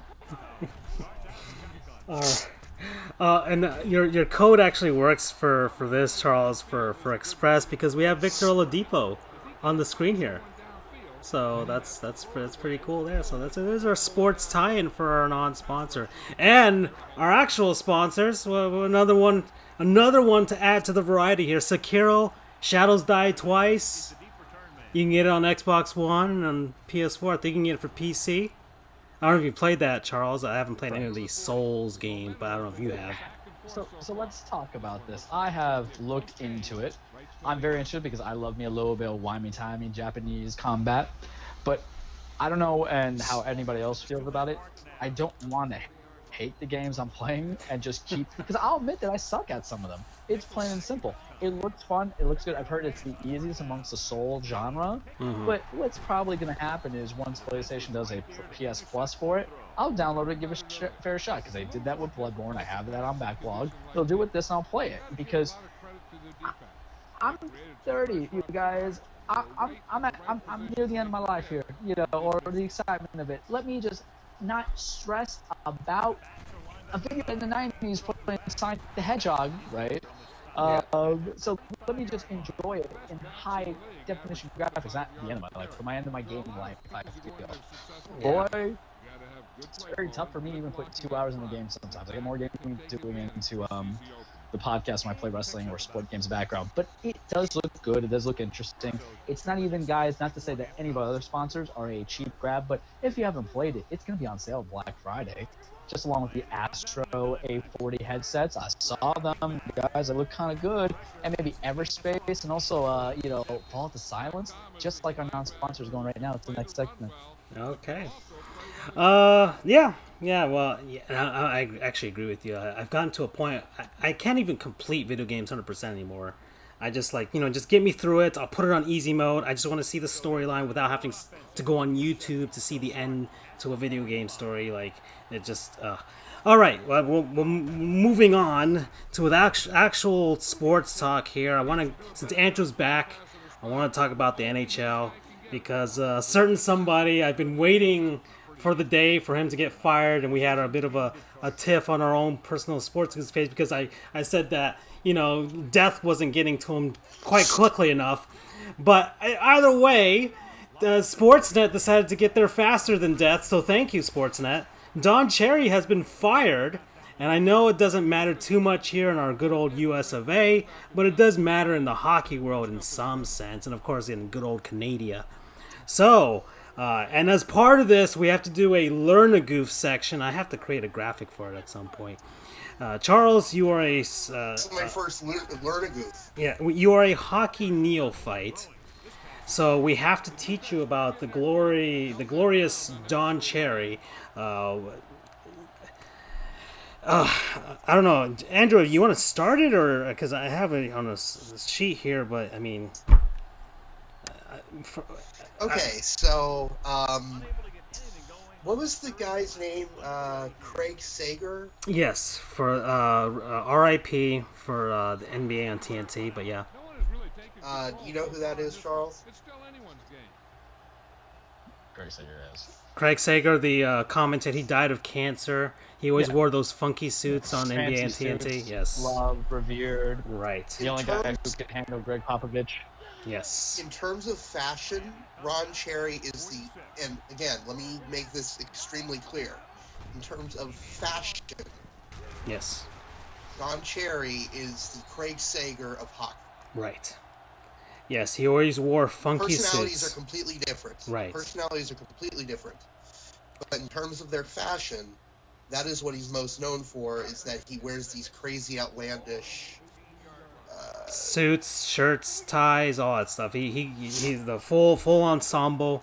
I remember when he last season, earlier this season actually, or earlier this year, not last season, but earlier this year as well.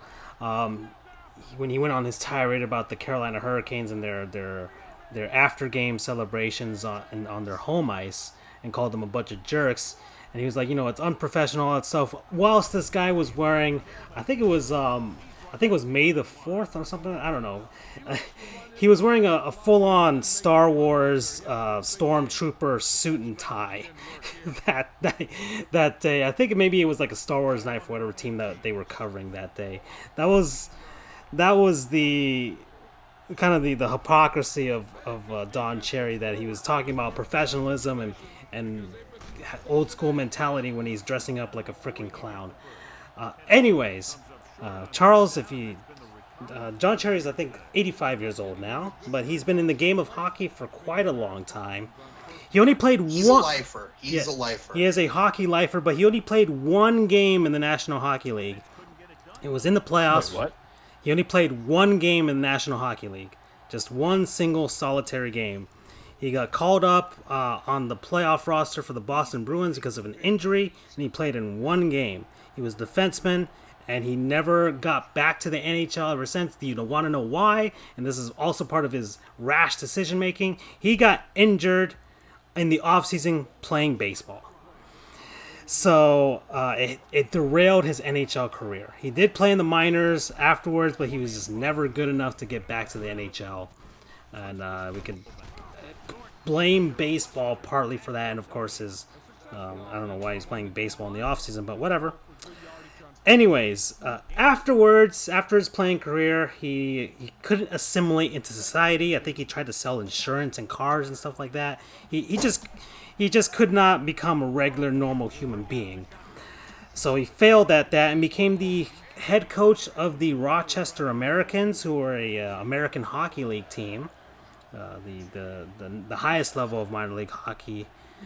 And he became the coach of the year. So he did find success with the Rochester Americans, and then finally he was able to move up the ranks. I think they were the affiliate of the Boston Bruins, and he became the head coach of the Boston Bruins from there. He found success with the Bruins. He redid their makeup. He played tough nose, grind, enforcers type of hockey. Just be super tough and try and win games that way, not with skill and anything like that. It was just be the toughest SOBs on the ice. And he won the Jack Adams Award, which is the Head Coach of the Year award for the NHL. He made it to the Stanley Cup Finals twice, in 1977 and 1978, but he lost both times to the Bruins' main rival, which is the Montreal Canadiens. And then he was fired in 1979 after losing to the Canadiens in the semifinal. And from there, he was hired by the Colorado Rockies, which not the baseball team, it was the hockey team that was first now back known then. as the New Jersey Devils. Right. Okay. And the team wasn't that good. He tried as he might to make it work in Colorado, but the team just was failing. They eventually moved to New Jersey. So then he was out of work, but then he became a color analyst for the playoffs for the CBC, the Canadian Broadcasting Corporation, which I guess is the Canadian equivalent of the BBC. It is a government-owned channel. But he failed as a color analyst because he was way too biased. He would only cheer for teams that he liked, especially the Boston Bruins. So if the Boston Bruins were on that night, he was a full-on Bruins fan for that night. He just could not be impartial whatsoever. But they decided, you know what? Let's make a nice little segment for you because you're a outlandish individual that's very outspoken, and this is the 1980s, so why not? We're all high on coke right now. In 1982, they made Coach's Corner, which became a segment of what they call Hockey Night in Canada. So, have I lost you, Charles, yet? Have I lost you yet? No, it seems like, and this is how I'm going to make the equivalent of it, so bear with me, but I'm going to try to bring it into another sport. It seems like what you appealed to me from Don Cherry is that he's a really bad player who did nothing, that got into the minor league, got lucky, and then got into duped a team to hire him as a coach. I don't know if And duped, then but okay. he couldn't hang it. I'm gonna say duped because I don't like him. So there you go. I've already. If we're on this segment about a person, we're not coming out of it with me being his biggest staunch supporter, right? So he does all this stuff. Goes on the color commentary. I guess we could call him a Gottlieb Goon as well. I could actually. Let's. I'll just transition there, but keep going. Okay. And so he ends up finding a heyday of being a very relevant, great, persona or lovable appeal because you know what do we love in some of our commentators and analysts? Candor. And we love a little bit of, differing opinions, right? So that kind of seems to me almost every single, color commentator in the NFL who never, played a day in the game and only did a few, or they're running on, a few high successes and did nothing after the fact.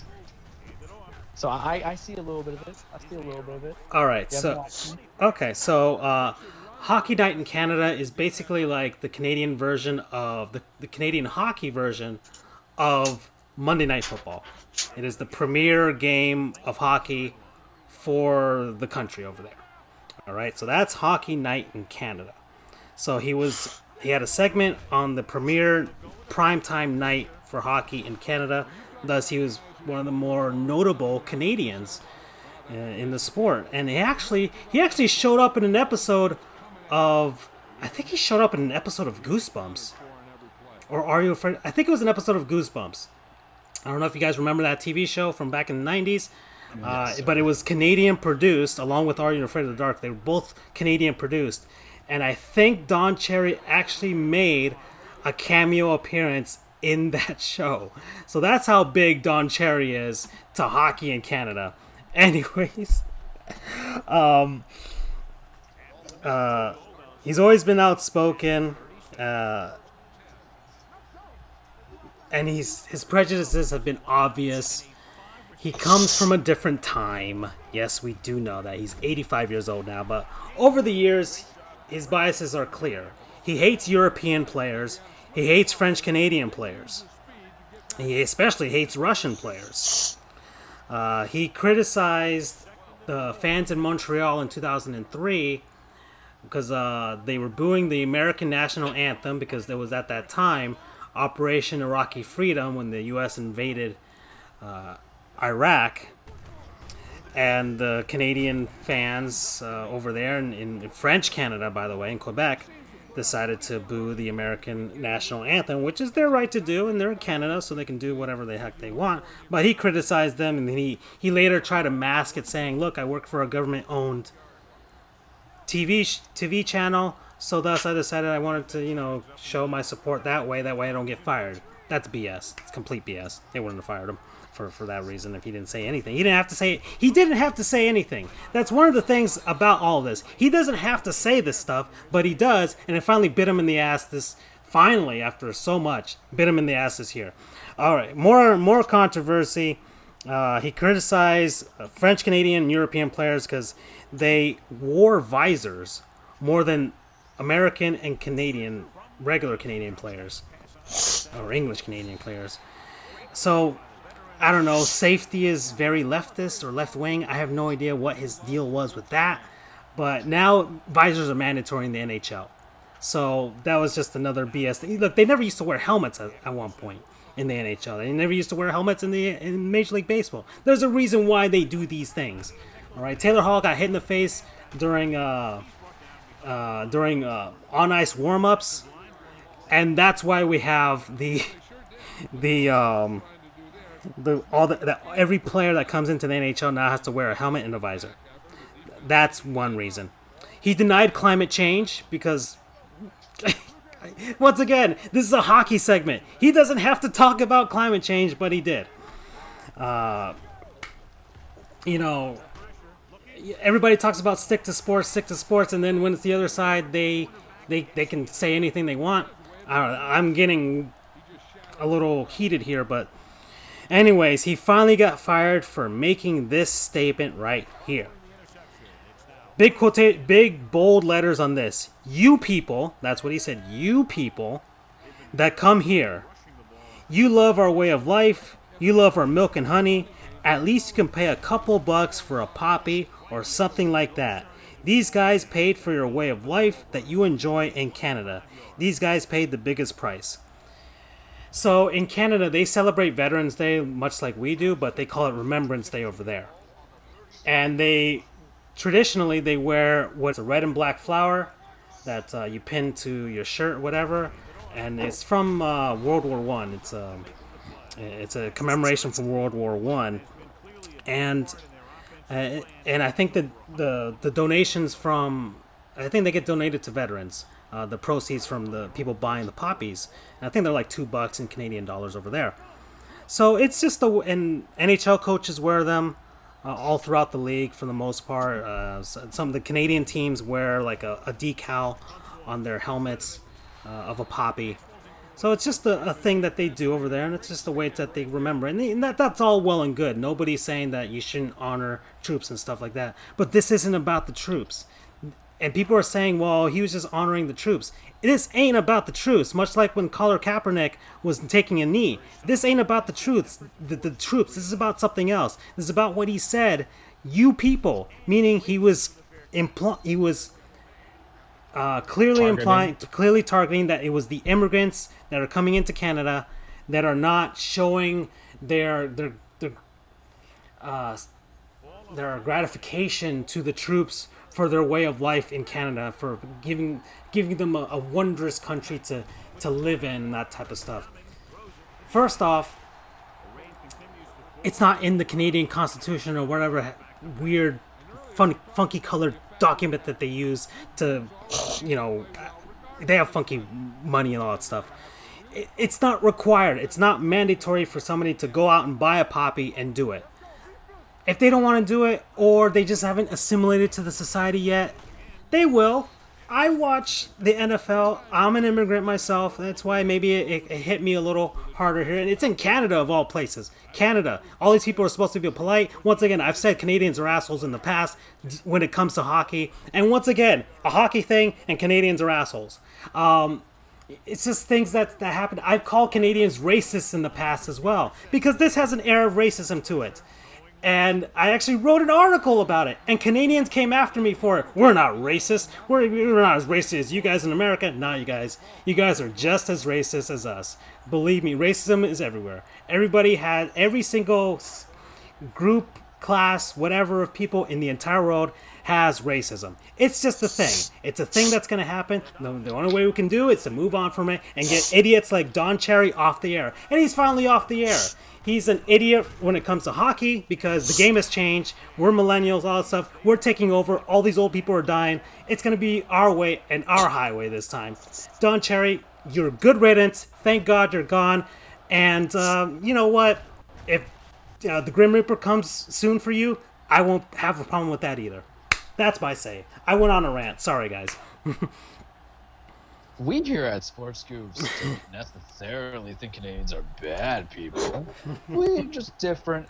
We're just very. Remember, Francisco. Charles, They only have one road, and there's always sodomy in Newfoundland. We were born with broad American eagles on our shoulders when we came out of our mother's womb. So we're just pretty patriotic. It's okay. You know what also kind of helps Francisco deal with his... I might advise this to Francisco to get that Canadian anger out. Fight against some punishing Japanese souls in Sekiro. Shadows Never Die Twice, or Everspace, or Fade to Silence, such as Don Cherry is going to do in his time alone in just Cherry's Corner, which sounds like a scary backstage setup that we're not going to comment here because that's for Sports Goofs at night. We don't even do that. And also while you're listening to your Astro A40 headset. Great quality, durability, and a lot of fun. Yes. Andrew, sorry, I went off on the whole thing, but go ahead, man. You have it. Oh, his name is not on the Stanley Cup. That's the one thing I am glad. He never was able to have the honor of having his name etched onto the Stanley Cup. I mean, I agree with you 110%. I can't agree with you more. I wouldn't necessarily put the phrasing as "I hope you die," but no, I agree. He's ridiculous for what he said. He got his just desserts. This should have happened a long time ago. But he's gone. Thank you, Sportsnet, for actually finally doing it. It's ridiculous. There's no place for that anywhere at all. I mean, it's our it's human. It appeals to our baser human instincts, which is to be scared of that which is different. But our baser human instincts are hundreds of thousands of years old, where you had a realistic chance of being gored by a mammoth, or you had a chance of being encountered by one of our distant ancestors, Neanderthals, whatever you want to call it, where everything was out to try and kill you. I'm not saying that there are bad people in the world. I've experienced that firsthand fairly recently. But to generalize fear-mongering like that, and to say, you people are different, and you are not acting the way that I want you to act, therefore you are bad. That is a big, big problem in society today, and it's been a problem in society forever. We're just better equipped to deal with it now, because as we evolve more as a society, you realize that stuff that we were okay with even 50 years ago, it doesn't fly any longer. And this is what Don Cherry was spouting in his coach's corner for over 20 years. Not necessarily, the hockey stuff and all that, but this kind of anti-immigrant stuff like that. It doesn't belong in a civilized society anymore. Not that it ever should have, but it was more okay. Do you see what I'm saying? Yeah. It was more tolerated. But as we're evolving as a society, it's becoming less and less okay. And that's the sign of society evolving, is that we're not, to quote Twisted Sister, we're not going to take it. No, we ain't going to take it. We're not going to take it anymore. Mm-hmm.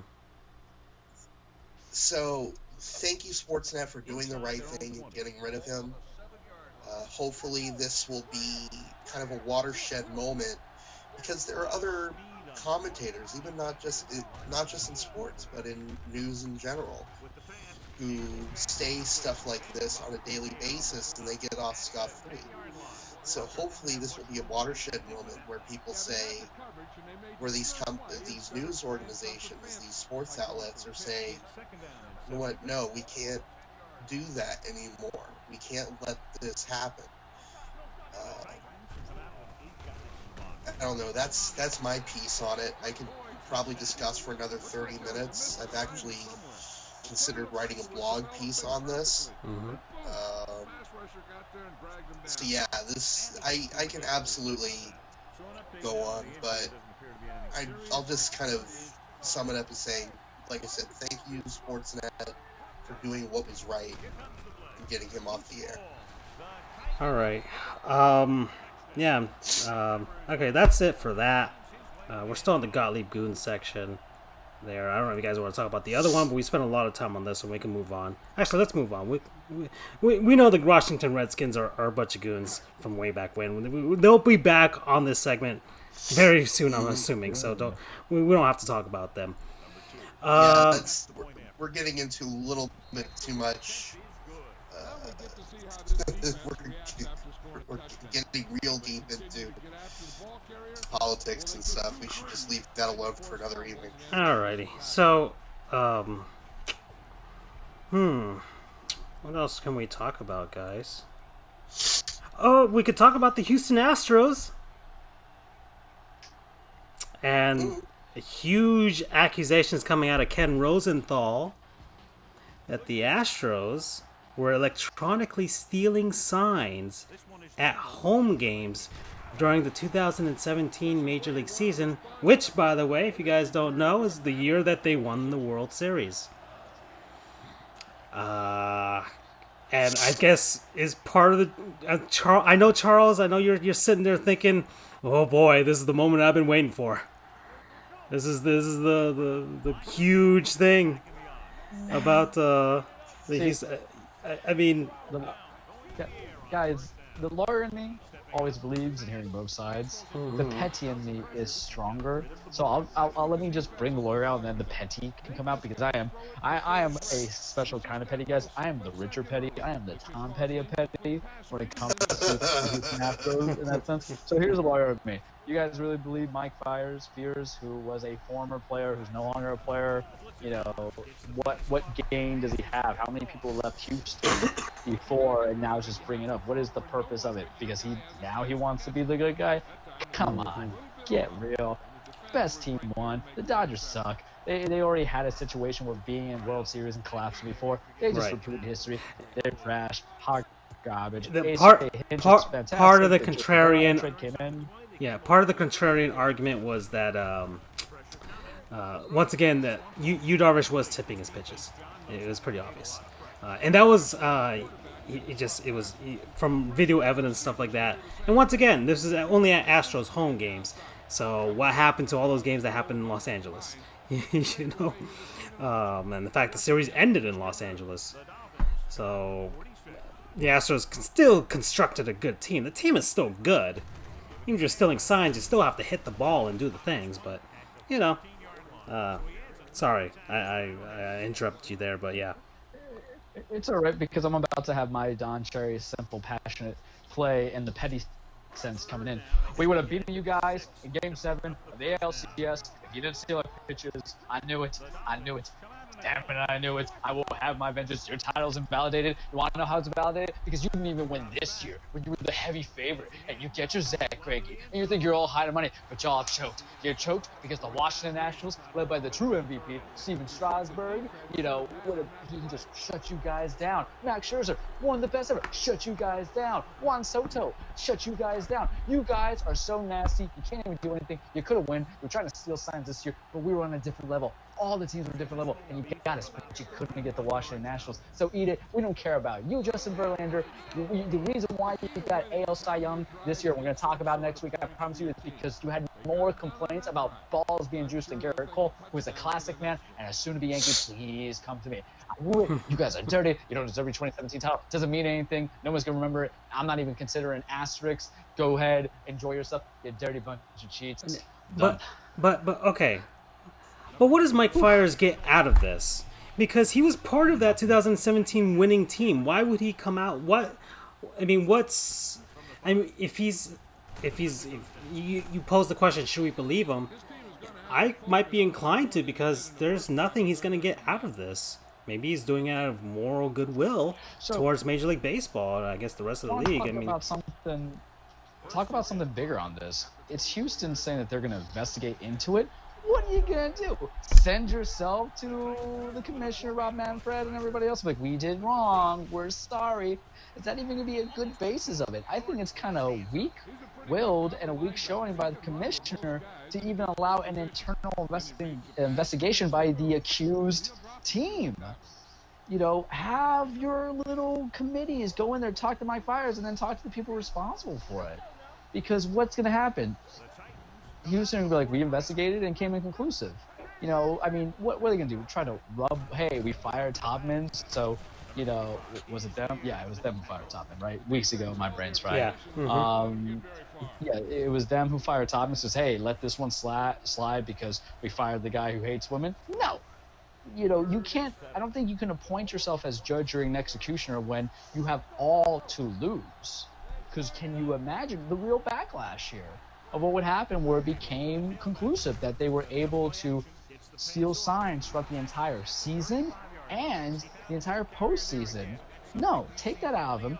Manfred, grow a pair, go handle it, and, you know, appoint whatever to do their own investigations. That, to me, is actually a bigger issue. Not whether or not I believe Mike Fiers, not that I actually believe, you know, Houston Astros, is the fact that you have maybe some well-based claims. So what are you going to do about it, MLB?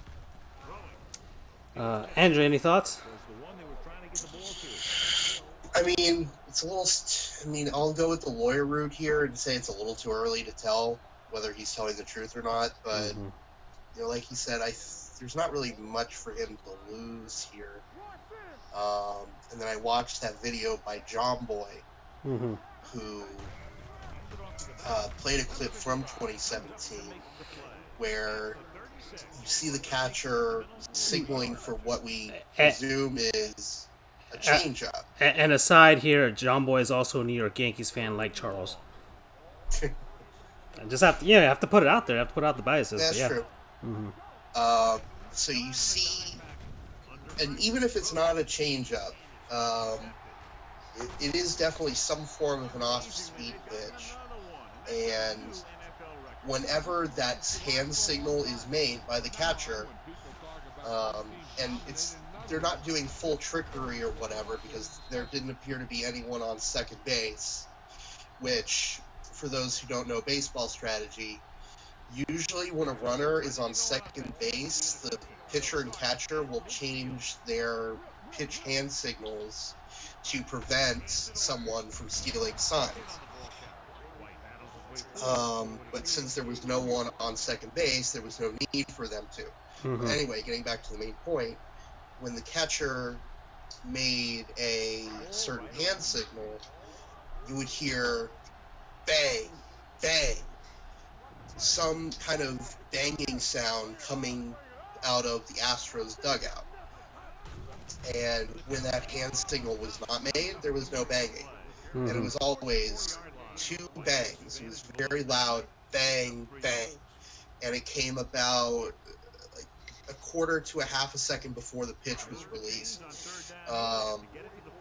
So that's a little bit suspicious there. And the only way, if there's not a runner on second base, the only way that you can see that sign is to have a video feed coming in from either someone, well, if there's a person there with binoculars, let's say. Well, they said that they had a camera, but yeah. Right. But I'm just saying, okay, what if there is no camera? Let's say they had an actual person spying, binoculars or whatever from center field. the amount of time it would take for the person to see that, radio in or touch a button or whatever, that is too quick. That would take too long to get down to whoever is banging on whatever in the dugout to signal that it's an off-speed pitch. So there's only one real way in terms of timing that it can be done, and then that is through a video feed. There was actually an issue with that about a decade or so ago. I forget. I think it was the Tigers. Some idiot decided to play the center field camera feed on the Jumbotron.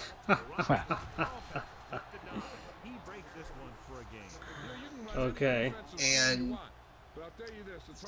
eventually, I forget if it was, eventually the teams were like, dude, what the hell? You're giving away our signs. So, yeah, I'm not saying that the Astros didn't deserve to win, because they have a very good team. Look, they made it to 2 World Series in 3 seasons, and I think they made it to the ALCS last season. They did. So they are legitimately a very good team right now. They've got great defense. You can't get good defense from stealing signs. But and who knows? Maybe stealing signs will get you several games. I don't know, but it's not to say that you take away the sign stealing and they all of a sudden become a crappy team. No. Yeah, I mean, stealing signs is. I mean, there's no point in stealing signs against like a crappy team like the Baltimore Orioles. You're still going to hit a bunch of home runs.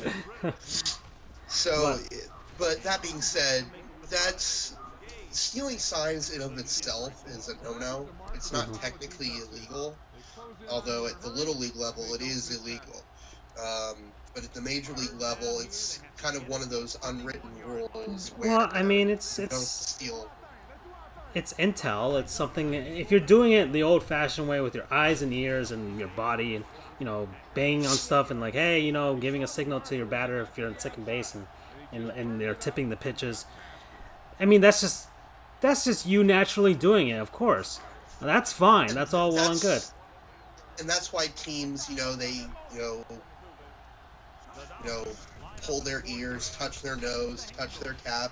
It's for that very reason. They don't want people to steal signs, and a lot of times, they'll change signs throughout a game or throughout different games. I mean, even like I was mentioning, when a runner is on second base, a pitcher and catcher will change their signs so someone doesn't steal them. Right. But if you're bad enough to let them onto it, that's tough for you. But if they're getting it by ill-gotten means, which in this case would be using a video feed, or like in some instances in football where didn't they ding the Red Sox for using the Apple Watch? Yes. Yeah. Or like in football, there have been instances, Cameragate, Belichick, yeah, the Patriots basically, yeah. Also, you've got, there have been instances where, moles or whatever will fax or otherwise transmit over playbooks over to the other team. That's no bueno. That's not how you do things. Everyone wants to win. That's the point of sports, but you got to do it in a fair way that's within the rules. And that is not a fair way within the rules. So I don't care how good you are. You shouldn't need to do that, and you shouldn't have done that. But again, innocent until proven guilty. But as it stands right now, I think they did it. That's too much of a coincidence to see banging only on certain pitches. Yeah. And to Mike Fiers, he's got nothing to lose. Or there's no what kind Yeah, of what does he gain windfall out of this? is he Yeah. going to get from this? Yeah, exactly. He's not getting anything out of this. I mean, he's playing. Maybe he's petty like me.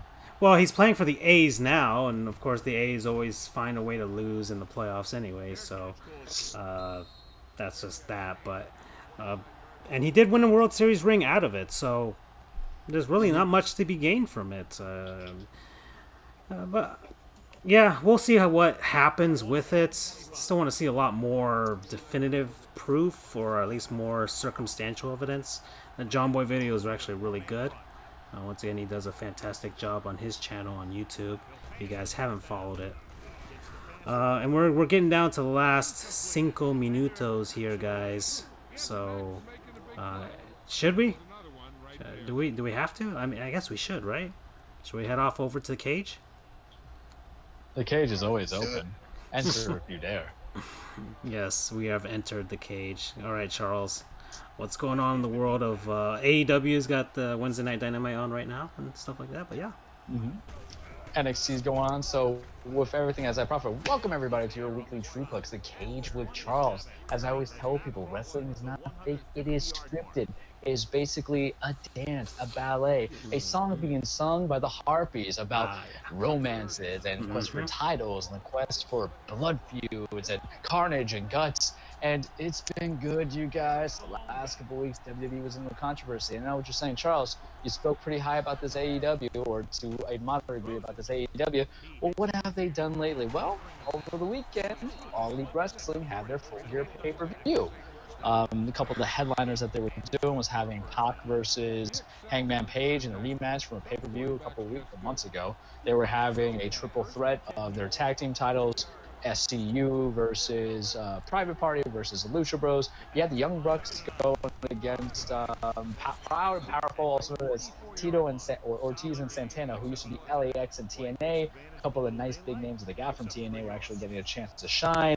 You had Chris Jericho putting his title, his All Elite Wrestling Championship, Heavyweight Championship, against Cody Rhodes. The stipulation that if Cody loses, he'll never get another shot ever again at the belt, even though it's kind of early. And if they got to a 16-minute tiebreak, then judges will make a determination. Weird, but hey, it's their thing of having. And of course, the main event, which wasn't what I would have called the main event, because I always feel that the title belt goes on last, was Jon Moxley and Kenny Omega in a lights-out, unsanctioned match, which win-losses don't matter.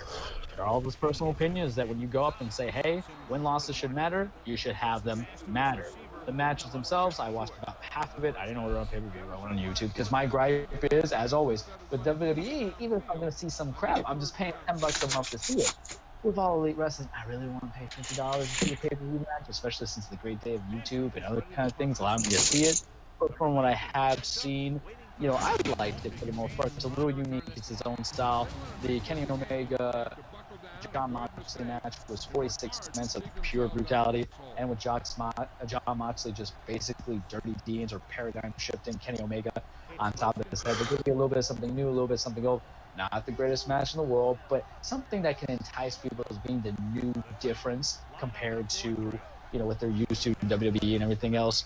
Chris Jericho and Cody Rhodes have some good stuff going on in there. Chris Jericho up winning. Why? Because out of nowhere, MJF threw in the towel. That's right, MJF is Cody's boy. Threw in the towel for Cody when Cody was getting stomped on in the walls of Jericho because he was bleeding. So it was like he could take him out. And at the very end of the match, a low blow. He just got betrayed by Trubisky, and he's saying it's my time now. Storytelling, drama at its finest. So people like the pay-per-view. It's good to kind of set them off. You got to remember, this is only really month 2 of their inception into the TV world, the pay-per-view world, but they've been doing some pay-per-views beforehand. Over in the WWE world, man, Survivor Series is looking like it'll be my thing. It's a week from Sunday. You got NXT, SmackDown, and Raw. We did a little bit of the Learn a Goof a couple weeks ago about it, and I'm ready for it, man, because it's good. Because not only are we getting the Survivor Series stuff, you gotta remember NXT gets its own pay-per-views beforehand, and we're getting war games, you guys. So we're gonna have men's war games and women's war games. So for the men's war games, it was announced today, you're getting the Undisputed Era, led by Adam Cole, who's been riding a wave of success on the main roster in his interference and invasions on Raw and SmackDown, versus Tommaso Ciampa Dominic Dijakovic just got announced. He's pretty good. Keith Lee, who I'm big on, and Matt Riddle, the bro, the Stallion, the leader of the Stallion Battalion, who I'm a big fan of as well. Unfortunately, Johnny Gargano injured. This means we're not getting the Finn Balor match that we wanted, and it's a legitimate injury. It's a neck issue, so that kind of dampers my spirit a little bit. And over in the women's War Games, so War Games, you guys, is like a 3-ring big cage where anything kind of goes. The last 2 of them have been pretty good.